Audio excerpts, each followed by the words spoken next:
All right, this video is going to show you how to make individual standalone rocks. And this is an overview of the methods and the kind of rocks that you can make.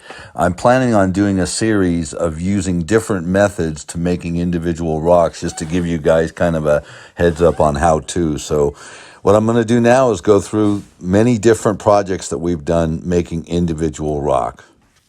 All right, this is just a bubbler rock, and it was made with 1, 2, 3, 4, 5, 6 pieces of panels that we cut and wired together, and then we mudded it. So it's basically made with panels like this.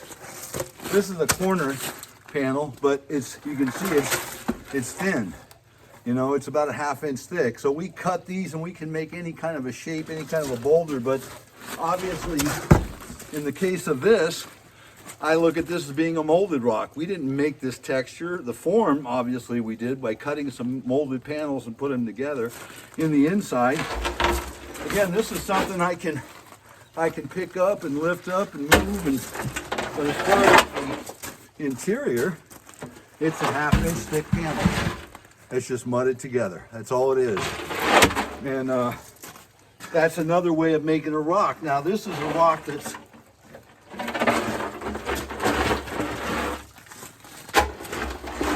it's got a hole for the plumbing to go in and the bubbler to come out, but it's not like a landscape rock like we're making it with this video, but it's still a rock.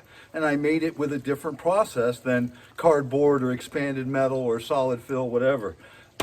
This one, we actually ended up making a mold of, to where we didn't have to cut panels and piece them together. That's a step above a molded rock version, where you're taking panels and cutting it, and now you've actually made a mold that makes a rock, and every time it comes out the same. So that's another way. A mold can be another way of making a rock, especially if you don't want the artistry and reproducing an item. If you're selling this image and it comes looking different, the customer's not happy. This is the same every time, and it's something that is easy to make. In any of the techniques that we use, this is the easiest, just because it takes no skill. You just pack the mold. Still yet another molded rock. Again, when we first made the prototype of this, we cut panels and seamed them together. So there's like 1, 2, 3, 4, 5, 6, maybe 7 panels, and some were little pieces. But then I molded it. In this particular unit, we used a fiberglass to actually cast it. It's like not even 3/8 of an inch thick. It's just a lightweight. I mean, this is like a 5-foot boulder, and it's real lightweight. And you know, it's been sitting here for, again, a better part of 15 years. I thought that during the time when we were making these first cardboard rocks, I would show you a couple of rocks that we have. I still have a couple of hundred of these, and we made all kinds of sizes, from the smallest, and we had rocks that were about 53, about 42 inches high. And I got a page that I had the videos on, but this is all something. We had 70 different sizes and styles of rock, and we made molds. We made the original prototypes. It's just this is what I have left as far as inventory. I used to have a video here where I shot the Easter Island statue in 2009. I think I had about 670 rocks in inventory at that time. We had a website, we were selling them, and then the crash came and we stopped doing that. You know, these are two additionally more rocks that we made. This one's not the biggest one we made yet, and again, it's just a fiberglass casting, just like this one is. Same thing. This was, it's stuck to the bank, but you can see, you know, it's a hollow rock, and basically just have it sitting there right now. But these were part of the series of the 70 rocks that we made. So all right, on this wall, these are all made with a dirt mud process where they're built on the bank. This rock was made as an accessory to this outcropping, and it was made very much like the cardboard box you're seeing in the shop. And I'm just going to flip it over. It hasn't been moved for a while. Yep, actually, that's not bad.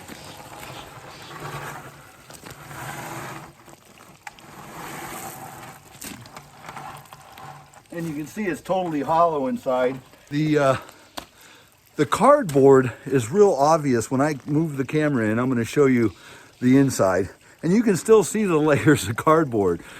So obviously you can see the the layers of, or the different pieces that we cut and folded over to make this top. You can still see the image of the cardboard, but as I said, removing it, it's no longer needed. And if somebody was going to buy this rock, I wouldn't want them to see that mess.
Okay, this section I said rocks made with molded panels, and there's so many, like this limestone box. Those are individual rocks made by molds. Those are big. This is like, I don't know, 12 foot long, 3 foot wide, 3 foot high. Again, it's a rock. No, this is brick, but it's casted to make it look like this spa surround. At the show, the Aqua Show in Las Vegas, award-winning rock, you know, and the trade show booth that I use for several different trade shows, all made with, you know, rock panels. So these are individual items. They just gotten big on us, you know. So little things like this thing that's coming up here, this aquarium stand. It was a 3-piece, interlocking 3-piece set, and it made a beautiful what do you say, aquarium stand that we molded and sold some of them until the crash. This is a 4-piece element, but it's really 1 piece when it's installed. You know, it's rock again. So there's a lot that we can make, a lot of different mediums. I really appreciate you guys watching. Please subscribe to my channel, like if you know, enjoyed it, and share. Thanks. Bye.